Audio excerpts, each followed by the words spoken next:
You know, if there's anyone in India who's really mastered the art of business, you often hear about the traders from Gujarat. Absolutely. They've built these huge multi-core businesses, we're talking millions of dollars here, often from, well, what looks like very little to start with.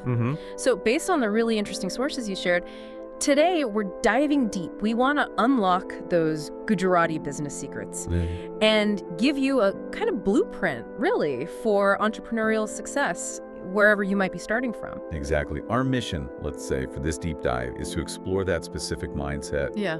And the practical strategies, too. Right. Things that can genuinely transform, well, almost anyone into a successful business leader. We're pulling this straight from the material you mentioned. It lays out this clear step-by-step guide, starting a business, growing it, all through this quite remarkable Gujarati lens. Okay. It's less about, you know, some grand abstract idea and much more about grounded, effective action, things you can actually do. Got it. So let's kick things off. The first big idea, the foundation really, seems to be a fundamental shift in how you think, a mindset shift. Yes. When we look at the research, the biggest thing that stands out about the Gujarati approach is their understanding of risk. They seem to, well, trust it, almost. That's a great way to put it. They aren't just looking for a safe job, are they? Their instinct is always, okay, how will this product sell? Is there a market? It's just a different way of seeing things. It really is. And what's fascinating here, I think, is their view on loss. It's not something to be terrified of. Right. It's data. It's something you learn from. Think about it like this. Every expense isn't just money going out. They see it as an investment. An investment? How so? An investment in learning, in testing an idea, in growing. And even if you're in a job, that's not just about the salary. It's a chance to network, to learn the industry from the inside, gather intelligence for whatever you might build later. It really forces you, the listener, to think about your own approach to risk. How do you view your expenses, your time? Are they just costs or are they investments? That makes a lot of sense, like seeing setbacks as tuition fees for learning business. Okay, let's unpack the second step then. This one really flips the script on how we usually think about coming up with business ideas. You know, the typical find a brilliant idea, then build. Right, the light bulb moment. Exactly. But the sources show Gujarati traders often do it the other way around. They don't start with ideas, they start by finding a problem. Yes. They're asking, what do people actually need right now? What's missing or just not good enough? It's incredibly pragmatic. Their goal isn't always disruption. It's often about creating solutions that are, well, cheap works. Durable is important. Yeah. And often local. Cheap, durable, local. Yeah. And the material you shared gives us this great little formula. Jugaad plus value profit. Okay, Jugaad. That's a big concept in India, right? Huge. It basically means finding clever, often makeshift solutions using limited resources. Resourcefulness, ingenuity. Like a quick fix that works. Exactly, but a smart, quick fix. Think of someone rigging up a mobile cart from old bike parts. That's Jugaad. So it's about finding these simple, clever ways to deliver real, undeniable value to people. It really prompts you to just look around, your own street, your neighborhood, your town. What are the everyday headaches? What could be solved? Maybe quite simply. That Jugaad idea is brilliant. Resourcefulness over just resources. Which actually leads us perfectly into the next point, which might sound, well, totally counterintuitive. How do you start a business with no money? Yes, the zero investment idea. Exactly.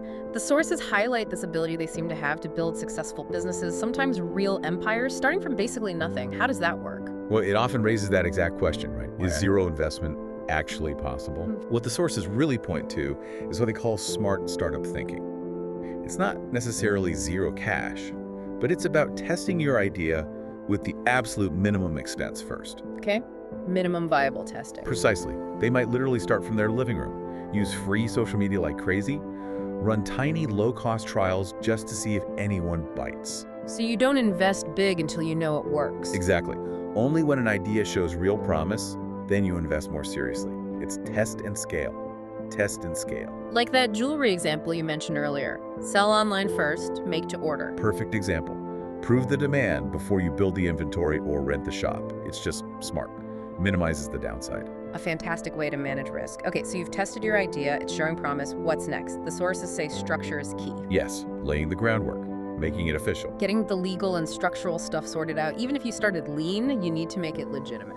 Absolutely. And what's fascinating here is how practical and, frankly, accessible these first steps have become in India. So it's not some huge bureaucratic nightmare. Less so now.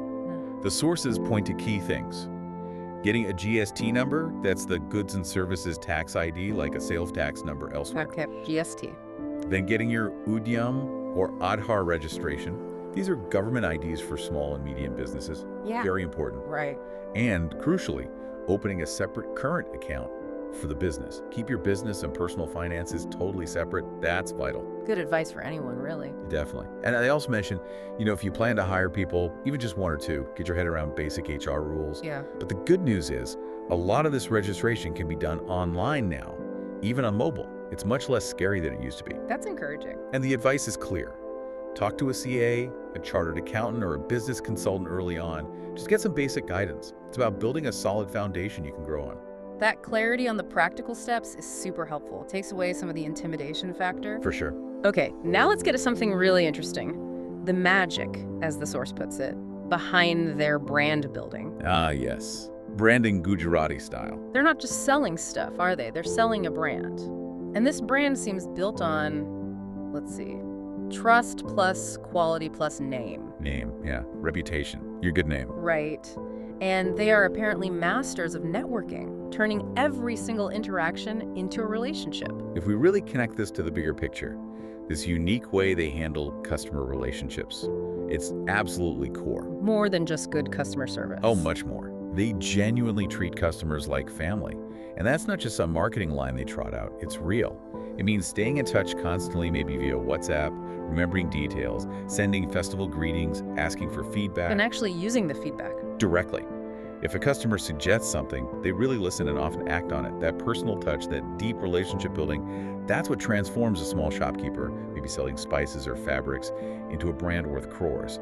It builds this incredible trust and reputation. It's like their marketing is the relationship. You could say that. The reputation, the name, does the heavy lifting. Way more powerful than just ads sometimes. A powerful lesson there. Okay, final step. Let's tackle a common mistake many new businesses make and reveal the last secret for long-term growth. Profit. Exactly. Making a profit is great, but the mistake is often spending it too quickly, right? On personal things maybe, or just not strategically. Absolutely. This raises the critical question. Yeah. You've made some profit. Now what? What do you do with it? So what's the GUjRati secret here, according to the sources? It's really twofold and quite disciplined. First, reinvest. Consistently put a good chunk of that profit right back into the business itself. How? Like what? Could be developing new products, improving existing ones, maybe boosting your digital marketing, hiring better people, training your team, investing in growth. Okay, feed the business first. What's the second part? Second, diversify your investments. Annually, they tend to take a percentage of their earnings and put it into other assets, things outside the core business. Like what kind of assets? Typically things like real estate, gold, maybe mutual funds or stocks. Stable, long-term investments. Ah, so it's not just about the business succeeding day to day. Exactly. It's about building sustainable, long-term wealth. It's strategic growth, not just living off the immediate profit. It protects them, builds a safety net, and grows wealth holistically. Wow. Okay, so let's recap quickly. We've covered 6 powerful steps here. Yeah. Start with the mindset, embrace risk, learn from loss. Then don't look for ideas, look for problems to solve, using that GUjRati approach. Value creation. Step 3, start smart, even with 0 investment, test and scale. Step 4, get your structure right, the legal stuff, the bank account. Build that foundation. Step 5, build your brand on trust, quality, and reputation, mastering that personal networking. The relationship piece. Crucial. And finally, step 6, use your profit wisely.